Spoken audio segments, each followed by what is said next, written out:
దేవుని పరిశుద్ధ నామమునకు మహిమ కలుగును గాక. అందరూ ఆమేన్ చెప్పండి. మరి కూడి వచ్చినటువంటి మీ అందరికీ ప్రభు పేట నా హృదయపూర్వక వందనాలు. మరి దేవుని కృప చేత మనందరం కూడా కాపాడబడుతూ క్షేమాన్ని మనం కలిగి ఉన్నాం. మన జీవితంలో కొన్ని శ్రమలు, శోధనలు, కొంత అనారోగ్యం వచ్చింది. అయినా దేవుడు వాగ్దానం చేసినట్లుగా పర్వతాలు తొలగినట్లు తత్తరిల్లిన నా కృప నిన్ను తుడిచిపోదని చెప్పిన మాట సత్యమైంది కనుక బైబిల్లో ఇంకో చోట ఉంది, అతడు నన్ను ప్రేమిస్తున్నాడు కనుక నేను అతన్ని తప్పిస్తాను, అతడు నా నామం ఎరిగిన వాడు కనుక అతని నేను గణపరుస్తాను, అతడు నాకు మొరపెట్టగా నేను ఆ మొర వింటాను, తర్వాత శ్రమలో నేను అతనికి తోడుగా ఉంటా అని దేవుడు వాగ్దానం చేసినట్టుగా మనకు శ్రమ కాలంలో, కష్టకాలంలో, బాధకాలంలో, వ్యాధుల్లో ఉన్నప్పుడు దేవుడు మనుషులు ఎవరు మనకు దగ్గరగా లేకపోయినా దేవుడే మనకు తోడుగా అండగా కాపరగా ఉండి ఆ శ్రమలలో మనకు ధైర్యాన్ని, ఆరోగ్యాన్ని, క్షేమాన్ని కలిగించాడు. దేవునికి స్తోత్రం. ఒక విధంగా మనందరం ఇక్కడ బలహీనంగా ఉన్నాం. చాలా ఈ వారంలో నాకు సోదరి చెప్పింది, ఇక్కడ పరిస్థితులు ఏం బాగాలేదని. అందరూ ఈ స్ట్రీట్ లో ఉన్న వారందరూ కూడా చాలా అనారోగ్యానికి గురయ్యారు, బలహీనైపోయారు. సైతాను కొంతమందిని శోధిస్తూ చాలా బలహీనం ఉన్నారు. మరి ఒక్కొక్కరు స్థితి నాకు చెప్పింది. మరి మన చర్చి విశ్వాసులు కూడా సహోదరికి అసలు వాళ్ళు మనవడంగా ఉంటారు, బాగాలేదు, సహోదరికి కూడా బాగాలేదు. మరి ఒకరు కాదు, ఇద్దరు కూడా బలహీనమైనటువంటి స్థితి కలిగి ఉన్నాడు. ఏదేమైనా మరలా ఈ వారానికి దేవుని సన్నిధిలో కూర్చోబెట్టే శక్తిని దేవుడు ఇచ్చాడు. దేవుడి స్తోత్రం.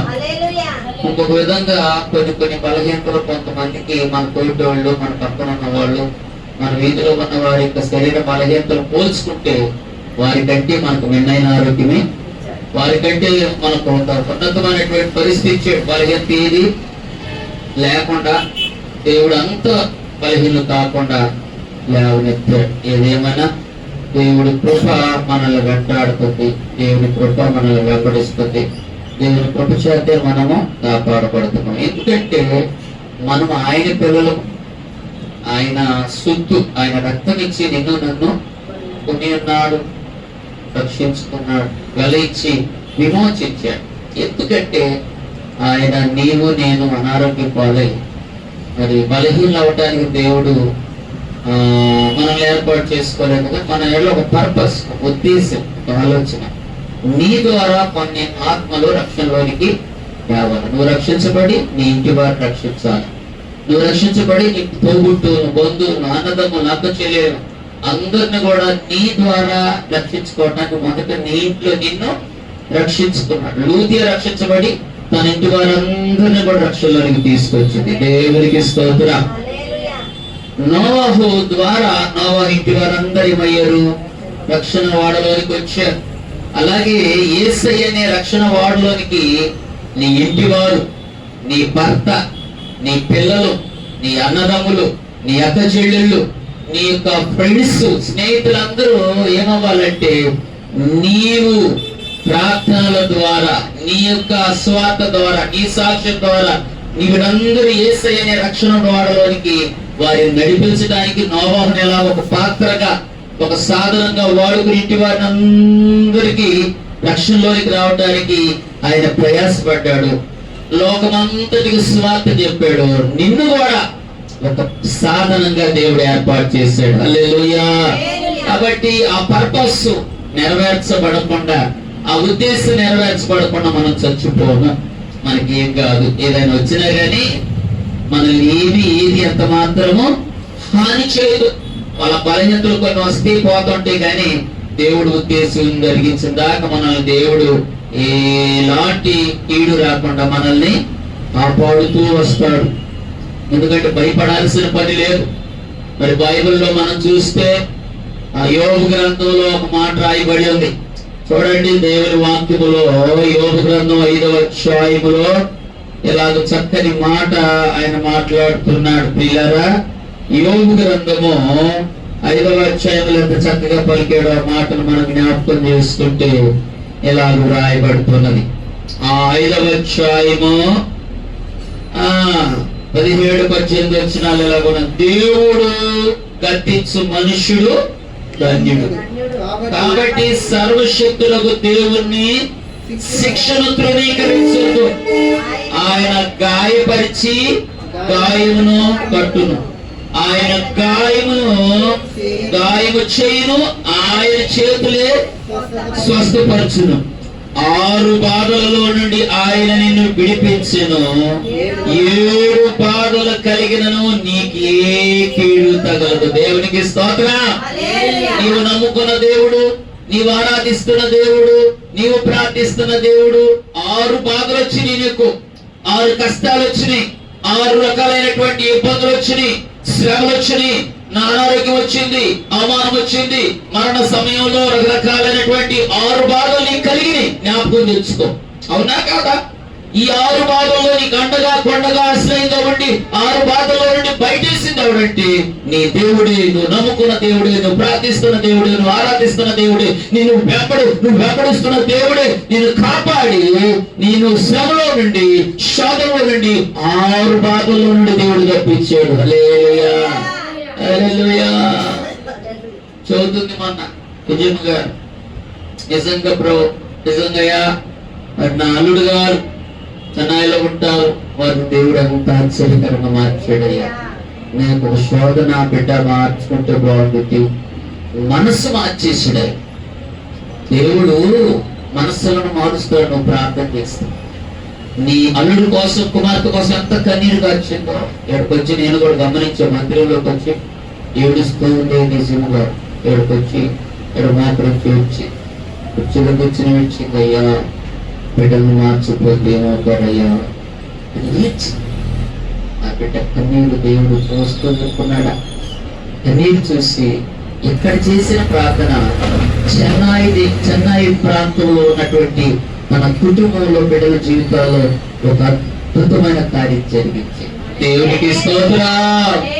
ఎంత సంతోషంతో వచ్చి నాకు మొన్న 2 వారాలు 3 వారాల క్రితం వచ్చి సాక్ష్యం చాలా ఆనందపడింది. చాలా అయ్యా బాధ్యతగా చక్కగా వాళ్ళు అంటున్నారు, దేవుని స్తోత్రం అని చెప్పింది.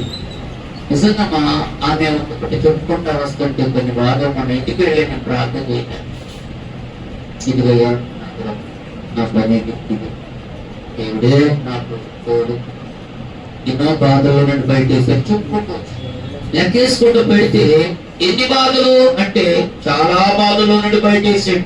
దేవునికి స్తోత్రం. 6 బాధల్లో నుండి నేను బయటేసిన దేవుడు. ఇంకో బాధ వచ్చినా సరే భయపడాల్సిన పని. ఇక్కడ వేపు గారు ఉన్నారు, వారి కుటుంబంలో కొన్ని శోధనలు నేను ఎదుగుతున్న దైవశ్రావకుడుగా నాకు చాలా సార్లు ఏ చిన్న పరిస్థితి, ఏ చిన్న ప్రాబ్లం వచ్చింది, ఏమో కానీ రాజు వెంటనే నా చదివేస్తాను.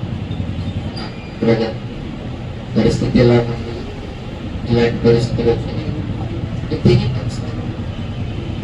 నిజంగా వారు దైవ సేవకులకు చూడటం వాళ్ళకి మంచి ఒక అలవాటు.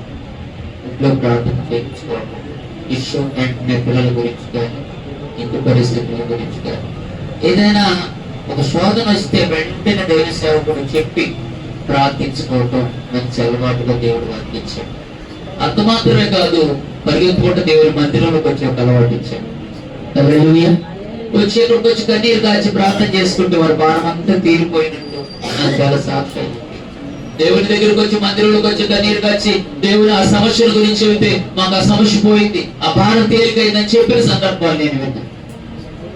అలాగే ఇక్కడ సహోదరి నేను మొన్నటికి మొన్న ఎంత పడుతూ చిన్న బిడ్డ అయ్యారు బాబు, వారికి వచ్చిన శ్రమ 2 వారాలు చిన్న బిడ్డ హాస్పిటల్లో పెట్టుకుంటే ₹1,00,000 పైనే డబ్బులు వచ్చాయి. డబ్బులు కాదు కానీ ఆ బిడ్డ చాలా ఇబ్బంది పడ్డారు. ఆ పరిస్థితుల్లో అంతకుముందు కొన్ని శోధనలు వచ్చినాయి నాకు తెలుసు. ఏడ్చాను, దేవుని సెలవులు మొదలుపెట్టే మరి ఆ వచ్చిన పరిస్థితులన్నీ కారు మార్చేసి ఈ రోజు వాళ్ళ తలగా పెట్టాడు బిడ్డల విషయంలో. ఎన్ని రకాలైన బాధలన్నీ పోయి దేవుడు సంతోషాన్ని ఇచ్చాడు. ఇక్కడ ఉద్యోగ విషయంలో ఎన్నో కార్యాలు నిలబడ్డాయి. 6 బాధలు వచ్చినాయి. 6 బాధల్లో నుండి ఆమెను, ఆ కుటుంబాన్ని, ఎక్కడున్న మనల్ని విడిపించాడు. 7వ బాధ వచ్చినా ఈ నీకు రాదు. ఎందుకంటే నీవు నమ్ముకున్న దేవుడు నమ్మదగిన దేవుడు. హల్లెలూయా. ఆ బాధలో, కష్టములు, శ్రమలు, శోధనలు, ఇబ్బందులు నువ్వు అధైర్యపడకూడదు, కురిగిపోకూడదు, బలహీనం అవ్వకూడదు. శ్రమలో కృంగిన ఎడల మనము చేతగాని వాడు అవుతాం. శ్రమ కాలంలో మనం ప్రార్థన చేయాలి. శ్రమ కాలంలో దేవుని వైపు చూడాలి. కష్టకాలంలో దేవుని వైపు చూసినప్పుడు దేవుడు మనకు సహాయకుడై ఉంటాడు. కానీ నేను 2-3 సార్లు హాస్పిటల్కి వెళ్తే చిన్నబెట్టిన పెట్టుకున్నప్పుడు నేను వాళ్ళు హాస్పిటల్లో వేగమ్మ ఆ పిల్లలు నన్ను పెట్టుకుని ఆ ఫోన్లో పాట అంటారు, నిన్నే నమ్ముకున్నాను నీ వంటి వారు లేరయ్యా, అద్భుతం చేయమయ్యా నా జీవితంలో, నిన్నే నమ్మి ఉన్నానేసయ్యా, అద్భుతం చేయమయ్యా నా జీవితంలో, నిన్నే నమ్మి ఉన్నానేసయ్యా. ఏదైనా నీవే చేయాలంటూ నీ కార్యముకై ఎదురు చూస్తున్నాను. నీవే ఏదైనా చేయాలంటూ నీ కార్యముకై ఎదురు చూచుచున్నాను. తప్పక చేస్తావని నిన్ను నమ్మి, తప్పక చేస్తావని నిన్ను నమ్మి, నీ కరములపై దృష్టి ఉంచినావయా, నీ కరములపై దృష్టి ఉంచినావయా. అద్భుతం చేయమయ్యా నా జీవితంలో, నిన్నే నమ్మి ఉన్నానేసయ్యా, అద్భుతం చేయమయ్యా నా జీవితంలో, నిన్నే నమ్మి ఉన్నానేసయ్యా, నిన్నే నమ్ముకున్నాను నీ వంటి వారు లేరయ్యా. హల్లెలూయా. ఈ పాటలే పెట్టుకుని దేవుని నిరీక్షించారు.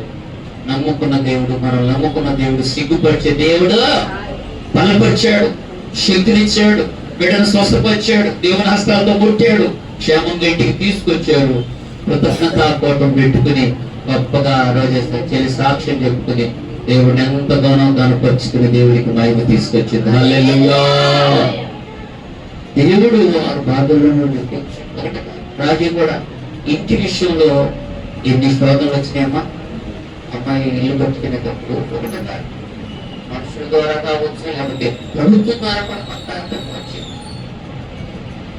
తన విషయంలో కొరత వచ్చింది. ఎన్ని చూసి దైవ సేవకులుగా ఇంట్లోకి తీసుకెళ్ళి మమ్మల్ని ప్రార్థన చేయడానికి దేవుడి మీద భారమేసి కొనసాగాల. ఇంట్లోకి తీసుకెళ్ళి ముందు వాళ్ళు మొత్తం తీసాం, చేతులు పైకెత్తాం, ప్రార్థన చేసాం. నువ్వు కూడా వచ్చావా? అక్కడ రోజు మీరు కూడా వచ్చారు, కాలేజీ కూడా వచ్చారు. మేమందరం కలిసి చేతుల పైకెత్తి ఇంటి విషయంలో గొప్పగా ప్రార్థన చేసి యేసు రక్తమును ఇల్లు చుట్టూ పోషించారు. నిజంగా నెలల్లోనే ప్రార్థన చేసిన నెలల్లో, అది 2 నెలలు 3 నెలలు నాకు సరి గుర్తులేదు, కానీ ఒక సుందరమైనటువంటి ఇల్లు కట్టడానికి సహోదరికి దేవుడు సహాయం చేశాడు. హల్లెలూయా. ఒక ప్రార్థనే ఆ స్థితిని, ఆ పరిస్థితిని మార్చి చక్కని గృహము మరి నిర్మించుకుని దేవుని యొక్క కార్యం చూసి తను కూడా చక్కని కృతజ్ఞతాపూర్వకం పెట్టుకుని మందిరంలో మరి సాక్ష్యం చెప్పింది దేవుడి ఇల్లు బట్టి. హల్లెలూయా. ఒకటి ఇలాంటి కాదు, ఇలాంటి అనారోగ్యం కానీ కొన్ని ఇబ్బందులు పిల్లల విషయంలో వచ్చిన 6 బాధలు కలిగినాయి. 6 బాధల్లో దేవుడు నిన్ను విడిపించాడు. 7వ బాధ వచ్చినను భయపడద్దు. దేవునికి స్తోత్రం. అదే ఇక్కడ అన్నాడు చూడండి, పరిశుద్ధ గ్రంథమైన బైబిల్లో ఇప్పుడు 5వ అధ్యాయం యోబు గ్రంథం 9వ వచనం చదువుకున్నాం. 6 బాధల్లో నుండి ఆయన నేను విడిపించాను, 7 బాధలు కలిగిన నీకే కీడు తగలదు. 20వ వచనం అన్నాడు, క్షామకాలమున మరణము నుండి యుద్ధమున ఖడ్గ బలము నుండి ఆయన నిన్ను తప్పించాడు. దేవునికి స్తోత్రం. క్షామము, కరువు, వ్యాధి సమయాల్లో దేవుడు ఏం చేశాడు? మరణం నుండి తప్పించలేదా? మనకు ఫ్లడ్ వచ్చింది, మన పరిస్థితి అసలు ఇది మనం ఈ రోడ్లన్నీ పడవలు నడిచేటువంటి ఎలాగుంటే చెప్పండి. పడవలు ప్రయాణం చేసి రోడ్ల మీద మనం నడవాల. ఇవి చూసిన పడవల్లో ప్రయాణం, పడవల్లో మనకు ఆహారం తీసుకొచ్చాం. మేము కూడా పడవలు ఎక్కి అంత దూరం ఆ జేపీ ప్రాంతానికి వెళ్ళాం. ఆహారము అంగన ప్రాంతాలకి ఈ లోతు నీళ్ళల్లో వెళ్ళాం. అది సమయంలో చాలా మంది మృతి చెందారు. దేవుడు మనకి క్షామకాలంలో క్షేమాన్ని ఇచ్చాడు. హల్లెలూయా. కరోనా వైరస్ వచ్చింది. అది ఎంతో భయంకరమైనటువంటి కోట్లు కలిగినటువంటి వ్యక్తుల్ని అరిచిపోయినారు. డబ్బులు పెట్టారు, కోట్ల రూపాయలు, లక్షలు. ఒక విధంగా చెప్పాలంటే ఎస్వి బాలసుబ్రహ్మణ్యం ఏం తక్కువ. మన భారతదేశంలో డాక్టర్లు కాక అమెరికా నుండి డాక్టర్స్ వచ్చి ట్రీట్మెంట్ చేసి ఎన్నో రకాల ప్రయత్నాలు చేసుకొని కోట్ల రూపాయల ధరలు ఇచ్చి బ్రతికించుకోండి కరోనా వైరస్. కానీ డబ్బులు ఖర్చు అయిపోయినాయి, ఎంతమంది వచ్చినా కానీ కారణం ఏంటంటే దేవుడు కృప లేదు. కానీ దేవుడు నీకు నాకు క్షామ కాలంలో కృపనిచ్చి ఆ క్షామాన్ని తీసి క్షేమాన్ని ఇచ్చి మరణము నుండి తప్పించి జీవములోనికి దాటించాడు. హల్లెలూయా. అందుకని అన్నాడు, క్షామకాలమున మరణము నుండి యుద్ధ ఖడ్గ బలము నుండి ఆయన నిన్ను తప్పించెను. 21వ వచనం కూడా చదవండి. ఏమన్నాడు? నోటి మాటల చేత కలుగు నొప్పి నీకు తగలకుండా ఆయన నిన్ను చోటు చేయను. ప్రళయము వచ్చినను నీవు దానికి భయపడవు. దేవునికి స్తోత్రం. హల్లెలూయా. ప్రళయం వచ్చినా, జల ప్రళయం వచ్చినా, ఇలాంటి సమస్య వచ్చినా ఇక నువ్వు భయపడవు, ఇక నువ్వు అధైర్యపడవు. నీ ధైర్యం ఏంటంటే దేవుడే నీ ధైర్యం. హల్లెలూయా. దేవుడే నీ యొక్క హోప్. అందుకని కీర్తనలు అంటాడు దావీదు, యెహోవా నా కాపరి, నాకు లేమి లేదు. పచ్చిక కలిగిన చోట్లే ఆయన నన్ను శాంతికరమైనటువంటి జలముల యొద్దకు నన్ను నడిపిస్తున్నాడు. తన నామమును బట్టి నీతి మార్గములలో నడిపిస్తున్నాడు. ఈ మాట ప్రాముఖ్యం. తర్వాత మాట నీతి మార్గంలో నడిపిస్తున్నాడని తర్వాత అన్నాడు. ఏమన్నాడు? అది ఆ మాట ముఖ్యమండి. గాఢాంధకారపు లోయలలో సంచరించినను ఏ అపాయం, అది ఏ అపాయమైనా, ఏ అపాయమునకు నేను భయపడను. ఎందుకని? ఎలాంటి అపాయమైనా, ఎలాంటి కీడైనా, ఎలాంటి ప్రమాదమైనా, ఎలాంటి వ్యాధి అయినా, ఎలాంటి శోధనైనా, ఎలాంటి అవమానకర పరిస్థితి అయినా, దేనికి నిందైన, అవమానమైన, వ్యాధైన, కరువైన, కష్టమైన, ఖడ్గమైన, మరణమైన, ఎత్తైన, లోతైన ఏదైనా నేను భయపడను. ఎందుకు భయపడ్డావు? ఆ మాట మెన్షన్ చేసుకోవాలి మనం. నీవు నాకు తోడై ఉన్నావు, నీ దుడ్డుకర నీ దండమే నన్ను చాలండి. ఆయన నీకు ఎవరు లేరనుకుంటున్నా, గాఢాంధకారంలోకి వెళ్ళి కమ్మినప్పుడు, చీకట్లో ఉన్నప్పుడు ఎవరు లేరనుకుంటున్నావేమో, భయపడద్దు. నేను భయపడను. దేనికి భయపడను? గాఢాంధకారం అనగా చీకటి అనగా శ్రమ, శోధన, లేకపోతే మరణము. చీకటి మరణానికి పోల్చాడు బైబిల్. చీకటి అనేది, గాఢాంధకారం అనేది పాపానికి పోల్చాడు, శ్రమకు పోల్చాడు. కాబట్టి అలాంటి పరిస్థితులు నేను చుట్టుముట్టినా ఆయన అన్నాడు నేను భయపడి. ఎందుకు భయపడ్డు? ఆ గాఢాంధకారపు లోయలోనైనా నేను సంచరించిన ఏ అపాయం. ఎందుకంటే నీవు నాకు తోడుగా ఉన్నావు. అది నా ధైర్యం. హల్లెలూయా. నీవు నమ్ముకున్న నీ తండ్రి కూడా, నీ దేవుడు కూడా గాఢాంధకారపు లోయ పరిస్థితులు వచ్చినా నువ్వు భయపడాల్సిన పని. ఎందుకంటే ఆయన నీకు చోట అంటాడు, మీకా గ్రంథంలో అంటాడు, నాకు సరిగ్గా రిఫరెన్స్ గుర్తులేదు కానీ, గాఢాంధకారపు లోయలో ఆయన నాకు వెలుగుగా ఉన్నాడు అంటాడు. ఏమండి? ఎలా ఉన్నాడు చెప్పండి? మీకా గ్రంథంలో ఒక చోట అంటాడు, గాఢాంధకారపు లోయలో నేను వెళ్ళినా సరే, అక్కడ ఆయన గాఢాంధకారంలో ఎలా కొన్నాడంటే నాకు వెలుగుగా ఉన్నాడు, వెలుగుగా ఉన్నాడు. దేవునికి స్తోత్రం కలుగును గాక. గాఢాంధకారంలో దేవుడు ఎలాగున్నాడు? వెలుగుగా ఉన్నాడు. కాబట్టి నీకు ఎవరు లేకపోయినా గాఢాంధకారపులో సంచరించే ఆ పరిస్థితి వచ్చినా సరే, నీవు నమ్ముకున్న నీ తండ్రి నీ దేవుడు నీకు ఎలాగుంటానన్నాడంటే మా వెలుగుగా ఉంటాడు. కనుక దేవుడి సన్నిధానములో ఆ దేవుడు ప్రళయం వచ్చినా నీవు భయపడవో, ప్రళయం నాటి వచ్చిన. ఎందుకంటే నీవు నమ్ముకున్న దేవుడు నీ శ్రమలలో, శోధనలో, కష్టములలో నీకు తోడుగా ఉంటాడు, అండగా ఉంటాడు, సహాయకుడుగా ఉంటాడు, ఆఖరిగా ఉంటాడు. మన భక్తులకు లేడా? చెప్పండి అమ్మ, శ్రమ వచ్చినప్పుడు చెప్పండి, ఎవరికి వచ్చాడు చెప్పండి తోడుగా? గాఢాంధకారం శ్రమలలో, మరి కష్టం వచ్చినప్పుడు మోషేకి దేవుడు తోడుగా ఉన్నాడని బైబిల్ యెహోషువ గ్రంథంలో మోషేకి దేవుడు తోడుగా ఉన్నాడు. అందుకనే ఎర్ర సముద్రం పాయలు చేసేయగలిగాడు. యోర్దాను నది, మరి ఆ ఎర్ర సముద్రము, ఆ తర్వాత అరణ్యములో మన్నా, ఆ తర్వాత బండ్లో నుండి నీళ్లు వచ్చినాయి, మరి మేఘస్తంభంగా దేవుడు తోడుకున్నాడు. ఎన్నో అద్భుతాలు మోషే ద్వారా దేవుడు. ఇంకా భక్తులు దేవుడు తోడుకున్నాడు. షడ్రక్ మేషక్ అబేద్నెగోలకు దేవుడు అగ్నిగుండములో కూడా అగ్నిని 4వ మనిషిగా దేవుడు శ్రమలో తోడుగా. ఇంకా మనం చూసుకుంటే యోసేపుకు దేవుడు తోడుగా. ఎప్పుడు ఐగుప్తులో దేవుడు తోడుకున్నాడు కాబట్టి అతని చేతి పనులన్నింటిలో దేవుడు సఫలం చేశాడు, తోడుగా ఉన్నాడు. కాబట్టి యోసేపు ఆ ఇంట్లో అడుగు పెట్టి దగ్గర నుండి కలిసి వచ్చిందంట, కలిసి పట్టు వచ్చిందంట. యజమానుడు గుర్తొచ్చాడు. ఎప్పుడైతే యోసేపు ఇంట్లో అడుగు పెట్టాడో, యోసేపును బట్టి ఐగుప్తు పోతీఫరింటిని దేవుడు దీవించడం ప్రారంభించాడంట. దేవునికి స్తోత్రం. దేవుడు తోడుగా ఉన్నాడని గ్రహించి అతను అంచెలంచెలుగా గొప్పగా దీవించి యోసేపు ఐగుప్తు ప్రధానిగా దేవుడు మార్చాడు.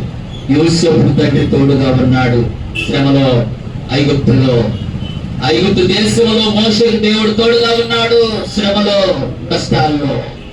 షడ్రక్ మేషక్ అబేద్నెగోలకు దేవుడు 4వ మనిషిగా తోడుగా ఉన్నాడు అగ్నిగుండములో.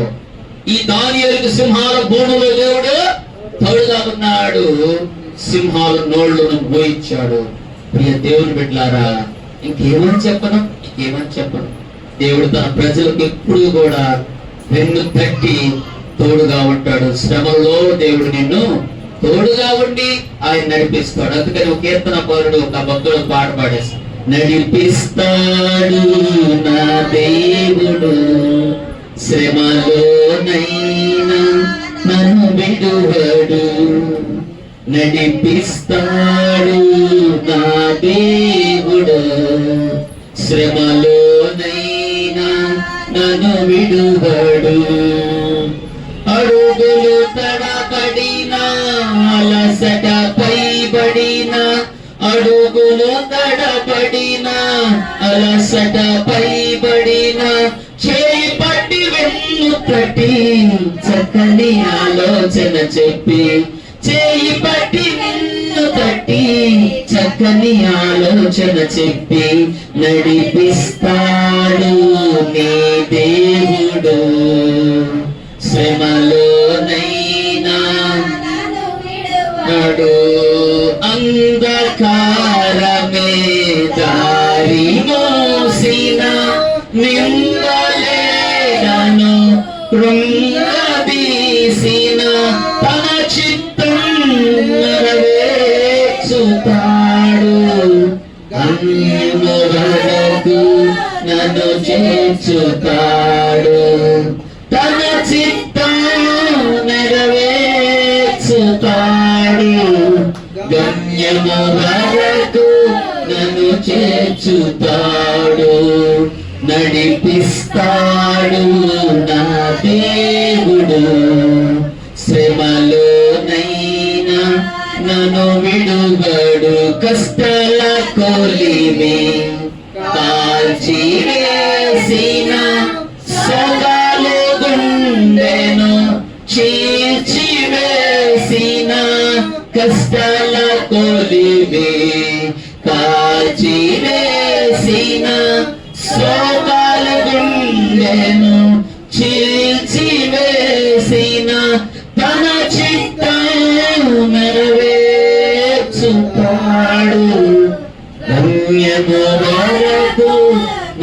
చేర్చుతాడు, తన చిత్తం నెరవేర్చుతాడు, పుణ్యములకు తాడు నడిపిస్తాడు నా దేవుడు, శ్రమలోనైనా నన్ను విడువడు. హల్లెలూయా. కాబట్టి శ్రమలో మనల్ని విడవకుండా నడిపిస్తాడమ్మా. మనం అనుకుంటాం దేవుడు నన్ను విడిచిపెట్టాడేమో, దేవుడు లేదేమనుకుంటాం. కానీ శ్రమలో మన భక్తులకు తోడు కాబట్టి వారిని శ్రమలో గుండా ఏం చేశాడు చెప్పండి? నడిపించాడు, ఆదుకున్నాడు. హల్లెలూయా. దేవుడు నిన్ను నన్ను కొన్ని శ్రమలు వచ్చినాయి, శోధనలు వచ్చినాయని బాధపడబడ్డా.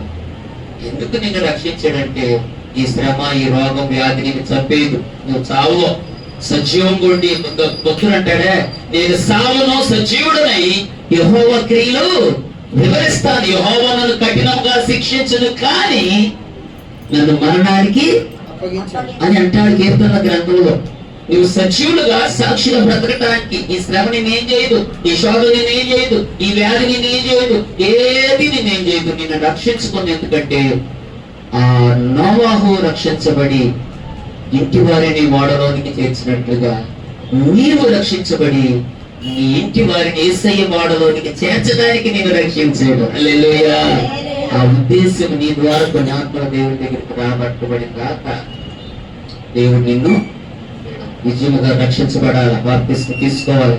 తన ద్వారా తన ఇంటి వారందరూ దేవుడిలోనికి రావాలి. పెద్ద కుమార్తె, పెద్ద అల్లుడు, చిన్న కుమార్తె ఏకంగా రక్షించబడింది. మనం రక్షించబడింది.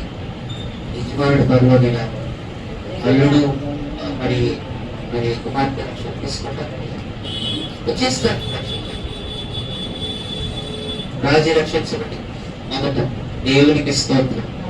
ఇంట్లో దేవుని యొక్క రక్షణ భవాన్ని తీసుకున్నాను, దేవునికి స్తోత్రం.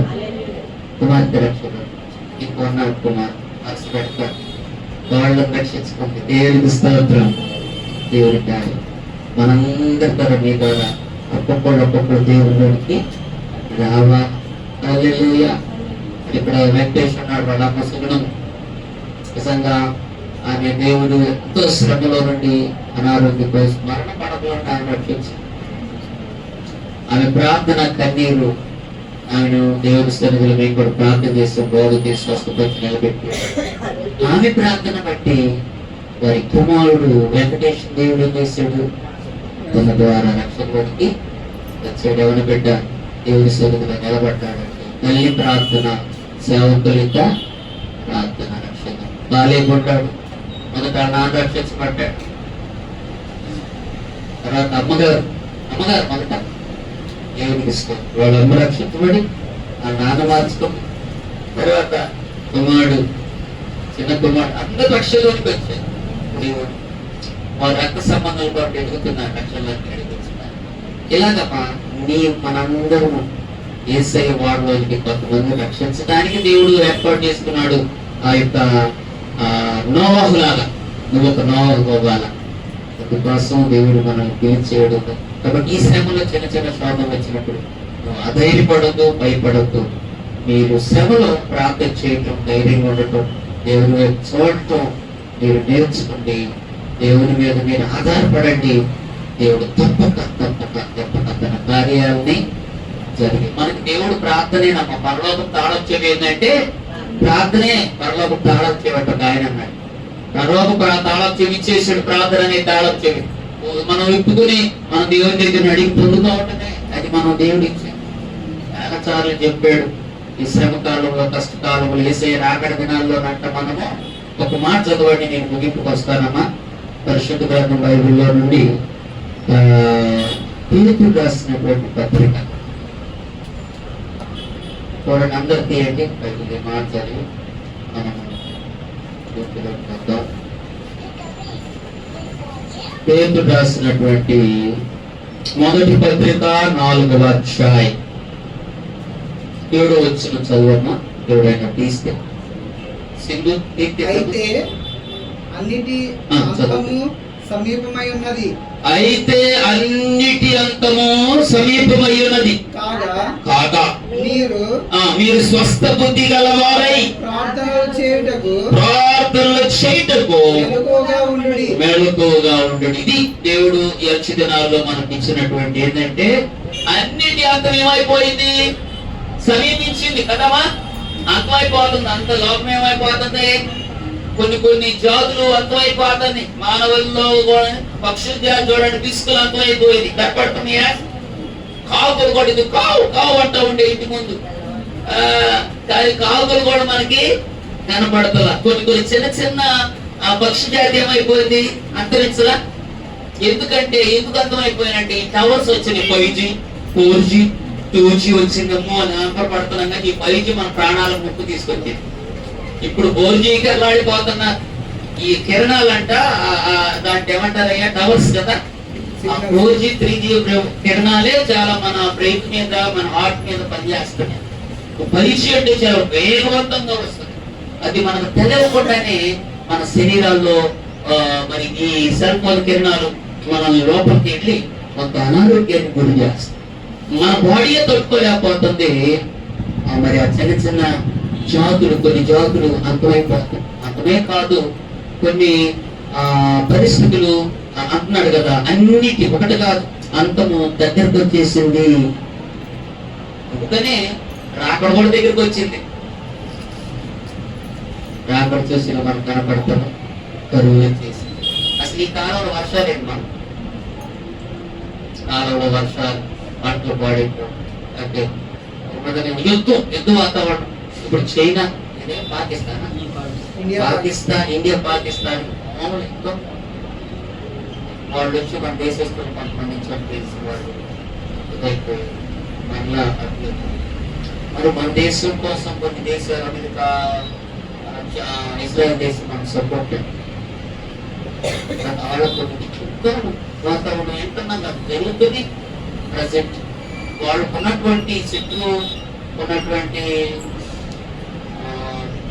ఆయుధాలు మన దేశం మీదకి వస్తే ఒకటేస్తే చాలా అది ప్రమాదానికి ఎదురయ్యే అవకాశం ఉందని ఒక మాట. మన దేశంలో ఉపయోగించే అణుబాంబుల యొక్క ప్రభావం అంట, ఒక్కసారి ఆ బాంబు వేసి తిరిగి వాడు పట్టణం అంతా కూడా కనపడతాను.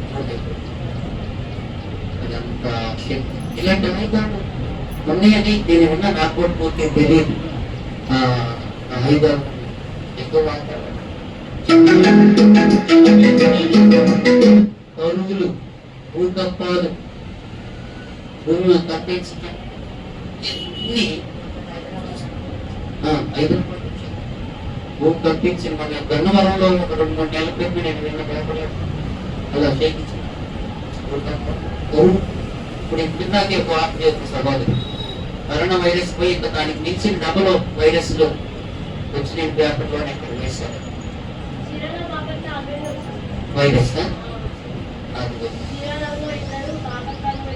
అలాంటి వైరస్లు కూడా వచ్చి అనారోగ్యం, కరోనా నుంచి అలాంటి ఇలాంటివన్నీ మనం చూస్తుంటే అక్కడ ఏమైపోయిందమ్మా, సమీపించింది. కాబట్టి అక్కడ మాట అన్నిటి అంతా సమీపించిన కనుక మీరు స్వస్థ బుద్ధి కలిగి మెలుగుకుంటారు. దేవునికి స్తోత్రం. ఏది స్వస్థ బుద్ధి, మంచి హృదయం, మంచి మనసు, నిర్మలమైన మనసు, యథార్థమైన మనసు దేవునికి కలిగి, స్వస్థత బుద్ధి కలిగి, మెలుగు కలిగి ప్రార్థన చేస్తే చాలు. దేవుడు వాటన్నిట్లో జరగబోయే వాటన్నిట్లో వచ్చినగా నీకేం కాకుండా తప్పించి ప్రభు రాకడ ఎక్కబడే శక్తిని, కృపను దేవుడు నీకు ఇస్తాడు. ఆ సమయంలో నువ్వు మొత్తుగా గాని, తర్వాత తిండి వలన మొత్తులుగా, ఐహిక విచార మొత్తులుగా ఉండదు.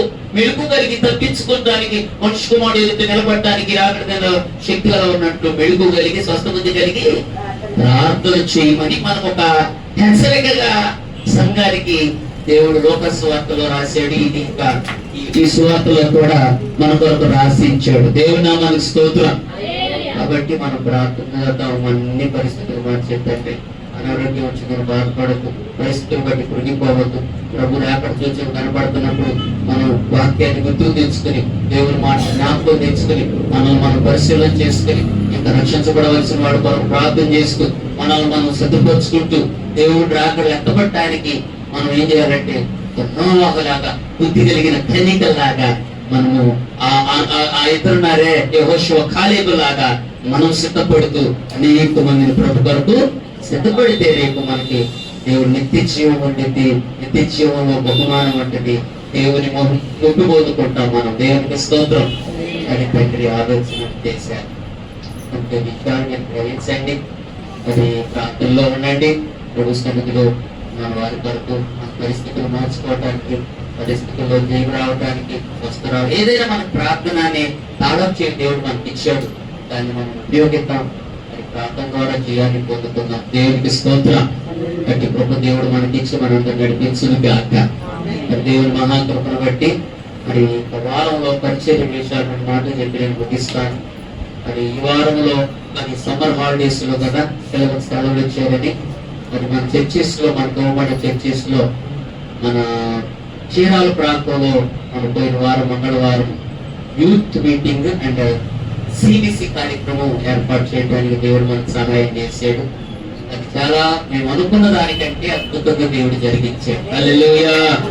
మరి పిల్లలకి ఉదయం అలా 10 గంటలకు మరి ప్రకటన చేసాం. 10 గంటల అభివృద్ధి స్టార్ట్ చేసాము. 4:30-5 గంటల వరకు 2 సెక్షన్లుగా పెట్టామమ్మా. ఒక సెక్షన్ లో యూత్ పిల్లలు, ఒక సెక్షన్ లో యూత్ మీటింగ్. దాదాపు మనం 4 టీచర్స్ గా మరి పాస్టర్ గారు, తర్వాత హెచ్సి, తర్వాత నేను, ప్రేమలందరూ ఇలా టీచర్స్ గా ఒక్కొక్కరు ఒక్కొక్క సబ్జెక్ట్ గురించి సాంగ్స్, పిల్లలకి కొన్ని వాక్యాలు, పత్రికలు కొన్ని ఇచ్చి నడిపించాము. చక్కగా అందరికి కూడా భోజన ఏర్పాట్లు చేయడానికి రసనాలు ఇవన్నీ పిల్లలు సిద్ధపరిచి అద్భుతంగా మరి ఆ పరిచర్య దేవుడు జరిగించాడు. దేవుడికి స్తోత్రం. దేవుడు చెప్పమంటే ప్రార్థన చేయండి. 29 కానీ లేకపోతే 22 కానీ మన పొన్నూరులో కూడా యూత్ మీటింగ్ ఏర్పాటు చేయాలనుకుంటున్నాం. పిల్లలు మన అందుబాటులో ఉంటారు. మరి అసలు నేను మొట్టమొదటి విజయవాడ అనుకున్నాను. విజయవాడ కొన్ని పరిస్థితులు బాగాలేదు. అది నిమిత్తము మరి అక్కడ అయిన తర్వాత ఇక్కడ దాని సమయం అంటే ఇక్కడ కూడా పిల్లల కొరకు వచ్చే కార్యక్రమం పెట్టాలని నేనైతే ఆలోచన చేస్తాను. ఈ పరిచయంలో జరిగించినటువంటి ఈ వారంలో మంచిగా ఈ ప్రాంతాలు పెట్టడానికి దేవుడు నాకు కూడా సహాయము చేసి నడిపించాడు. మరి అలాగే ఈ సంవత్సరం మరి 4వ బ్రాంచ్ ప్రారంభించాలని మనం ప్రార్థన చేసాం. మరి దేవుని కృపను బట్టి 4వ బ్రాంచ్ వచ్చే వారంలో ఒక సిస్టర్ గారు మరి మందిరానికి ప్రస్తుతం వారు మా ఇల్లు ప్రస్తుతం మీరు మందిరానికి ఉపయోగించుకున్నది, ప్రస్తుతం మీరు వాడుకోవచ్చు. మాకు మరొక ఇల్లు ఉన్నది, ఈ ఇంటిని మీరు వాడుకొని మీకు పేరు కొనసాగించుకోండి అని మనకి ఇచ్చారు గృహాన్ని. అది నేను వారం అక్కడికి వెళ్ళి ప్రార్థన చేసి ఆ గృహంలో మన చర్చికి సంబంధించిన డ్రమ్స్ అవి పెట్టొచ్చాము పోయిన వారం. మరి ప్రభు చిత్తమైతే వచ్చే వారం ప్రారంభించబడుతుంది 4వ బ్రాంచ్ ప్రార్థన కోటం. దేవునికి స్తోత్రం. ఇప్పుడు దేవుని కృపను బట్టి ఇది విజయవాడ, పొన్నూరు, మరి చీరాల, ఇప్పుడు మళ్ళా 4వ బ్రాంచ్ ప్రాంతంలో ప్రారంభించడానికి ప్రభు మనకు సహాయం చేశాడు. మరి అక్కడ కూడా పరిచయం జరగాల, అక్కడ కొన్ని ఆత్మలో ప్రభు పట్టుబడాలి. మీ అందరి ప్రార్థనలో పరిచయం కొరకు అందరూ కావాల్సిన సమస్త వనరులు అన్ని ఏర్పాట్లు చేయనట్లు తప్పక ప్రార్థన చేస్తారని నేను ఆశపడుతున్నాను. హల్లెలూయా. మరి ఆ విషయం ప్రార్థనలో జ్ఞాపకం చేసుకోండమ్మా. ఆ పరిచర్య కోసం అది జరిగించిన కార్యాలను బట్టి దేవునికి మహిమ. అలాగే ప్రార్థన ముఖ్య ప్రార్థన అంశం ఏంటంటే మన శామ్యూల్ గారికి బాగా మన సహోదరుడికి మనం ఆపరేషన్ చేశారు. ఇక్కడ పరీక్ష చేయించి మరి ఆపరేషన్ చేస్తే 2 సార్లు ఆపరేషన్ చేయాలన్నారు. మళ్ళీ ఒకసారి 1,00,000 పైన అయింది, మళ్ళీ 1,00,000 రూపాయలు. మళ్ళీ తర్వాత ఎన్ని ఆలోచన చేస్తే నాకు ఫోన్ చేశారు. వాళ్ళకి సంబంధించిన వాళ్ళ సిస్టర్ వస్తే అవన్నీ చూసి బాగారు. మన వైజాగ్లో హాస్పిటల్ ఉన్నది, మనకు తెలిసిన డాక్టర్లు ఖర్చు ఒకసారి చేయించుకున్నామని వాళ్ళు చెప్పి వైజాగ్ తీసుకెళ్ళారు. నేను కూడా వెళ్ళి ప్రార్థన చేసి వచ్చాం. మరి అతని ఆరోగ్యం కొరకు చెప్పారు. అయ్యా మా సంఘస్థులు అందరూ చెప్పండి ప్రార్థన చేయించుకున్నారు. మీరందరూ కూడా వాళ్ళ కొరకు ప్రార్థనలో జ్ఞాపకం చేసుకుంటే ఆపరేషన్ చేసేది కాకుండా మంచి జ్ఞాపకం పెట్టి మందిరంలో సాక్ష్యం చెప్పారు వాళ్ళు. హల్లెలూయా. ఈ రోజు ప్రార్థన చేయండి. ఇప్పుడు ఈ రోజే రేపు వెళ్తారంట హాస్పిటల్కి చూడడం మరి ప్రార్థనలు జ్ఞాపకం చేసుకోవడానికి నేను తెలియపరుస్తున్నాను. మరి యొక్క ప్రార్థన మరి కొరకు ప్రార్థన చేయాలని విశేషంగా ప్రార్థన చేస్తున్నాను. మాత్రమే కాదు సహోదరి చెప్పింది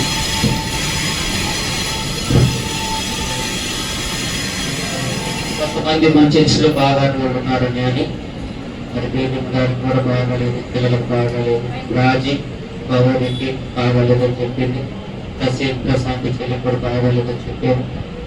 తర్వాత ఉద్యమం కూడా బాగాలేదట మరి అనారోగ్యం అని చెప్పారు. తర్వాత మహాలక్ష్మి అమ్మ అక్కడికి హాస్పిటల్ తీపించుకుంది. నాది యొక్క మనవడు కూడా ఆపరేషన్ మంచిగా చేశాడు. తర్వాత మనుషుల మరి మన విజయమ్మ గారి యొక్క ఆడబిడ్డ ఆ కిడ్నీ రోడ్డు ఫెయిల్ అయిపోతుంది. ఆ రోడ్డు బాగు చేయనట్టు ప్రార్థన చేయండి.